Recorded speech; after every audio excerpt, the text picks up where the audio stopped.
আর তারপর তারপর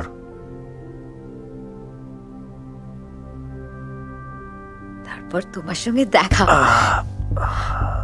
কি হলো?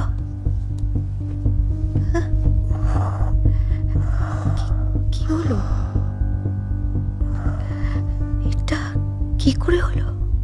আমার দিকে তাকাও মাহেদ, বলো কিছু।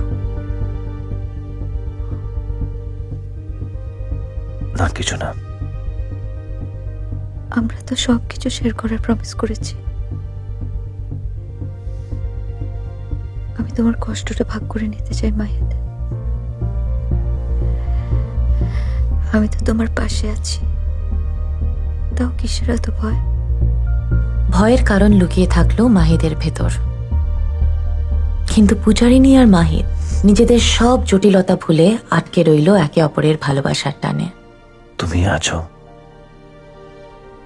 তাই ভয়।